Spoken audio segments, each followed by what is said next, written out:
Hey everyone, Zach here, and welcome to Lesson 9 of this series, Learning C++ by Making Games. In this video, we'll go over logical operators. This video has been brought to you by my Patreon sponsors like Nemian Games. That said, let's get started.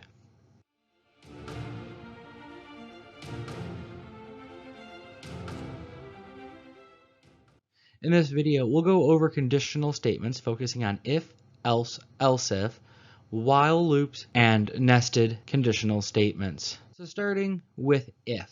If follows a simple if-then structure. So we have our keyword if, and then we have our condition that has to be evaluated. If this condition is true, then the statement inside of these blocks is run. Once the statement is run, then the rest of the code continues to operate. So fairly simple. So if x equals 5, then print something, and then it continues on with the body of the code. So this is a rather simple sort of check. We can make this a bit more complex by adding in a false state. So an example of how this would look is we have someone put their bank balance in. So you see we declare an integer of bank balance, which actually probably should be a float given you're going to have cents in there potentially. So we ask someone to put their balance in, they put their balance. If that balance is equal to or greater than 100,000, we say, wow, you have a lot of money. If not, then we go, yeah, well, you don't have much, but I don't either. All right, so let's talk about that false state that we can add in. So we have a little bit more of a complex structure here. This is an if-else structure. So we have what we had previously. We have our keyword, we have the expression that's evaluated, we have what happens if that condition is true, and then what happens after all the things within our conditional statements here. So within our if and within our else. Now we also have two new things. We have a new keyword, else, and we have our false state. So what statement is executed if the condition is false? So that might look something like this. We declare an int for bank balance. We have them put the amount in. If they have over or equal to 100,000, we go, wow, you have a lot of money. If they don't, if that statement is false, then we go, we don't deal with customers who don't have that much money. And then we have the rest of the code that runs, you don't have too much. Now, if you think about this, even if the statement, is true about having over 100,000, they're still going to see the line, you don't have too much, don't worry, neither do I. So this might be a little bit of a poor example for that reason. We can still make this a bit more complex. We can go on and do something like this. So we have what we previously had, our conditional statements for the if and the ending else for the false. We have our initial expression, which gets evaluated, our initial statement, which if the condition is true is executed. We have our false, and then we have what happens after, the rest of the body of our code. But we have a new else in the center and a new condition. So we are checking the second condition. So we have condition 1, is x equal to, say, 100,000. If so, then do this first statement. If not, then check, is x equal to, say, 5,000 or 50,000? If so, then do the statement. If neither are true, run this false, and then what happens in the rest of the code. So I don't have an example for this one, so we're just going to move on to our while loops. Now you might be going, wait, what is a loop? So a loop is a block of code that repeats as long as a specified condition is true. Another way to think about this is while a condition is true, the loop is executed.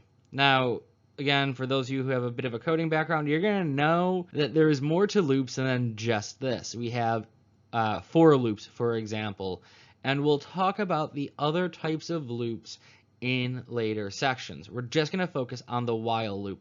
So while a condition is true, this code will repeat in a loop over and over and over again. So the code for this, or the structure for this, is fairly simple.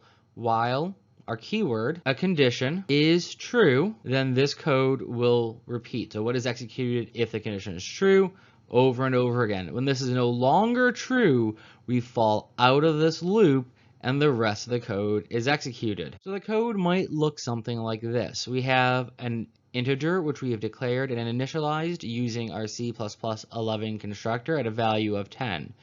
We might say while I, so our integer we just declared, is greater than 0, do the code within these brackets. And we're going to print out the value followed by a comma, and then we're going to remove 1 from I. So this command here is known as a decrementer. So we're decrementing I. We'll talk more about our mathematical operators in a later video in this section. So we then, when this is no longer true, so when we have a value of 0, we'll instead fall out of this loop and come down here to where we have liftoff.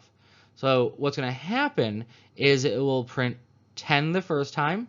It will then go here and drop this to 9. It's going to check, is 9 greater than 0? It's going to print 9.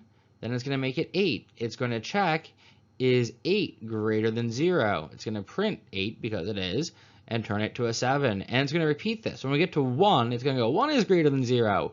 Print 1. Minus 1 from 1, it's now 0. 0 is not greater than 0. So this condition is no longer true, and we fall out to this liftoff. So you get 10, 9, 8, 7, 6, 5, 4, 3, 2, 1, liftoff. All right, so that's our while loop. And if you want to give yourself a bit of a challenge, go ahead and try to create the while loop that checks if the player's guess is correct.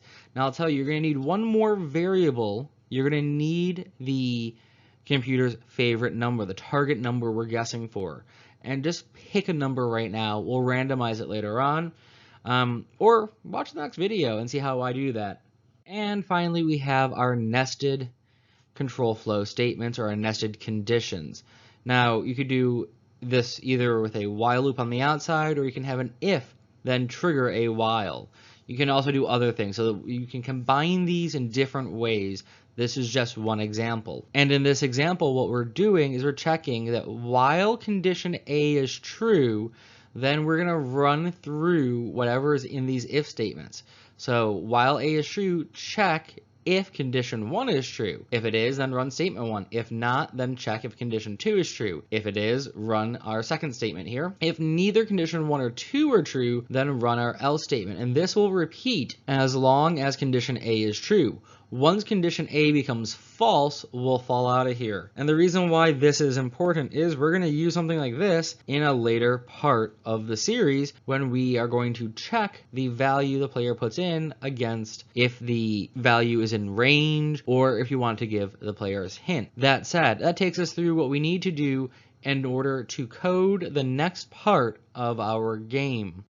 So if you've liked this series, go ahead and hit that like button down below, and make sure to hit that subscribe and notify icon so you know when the next set of videos is out.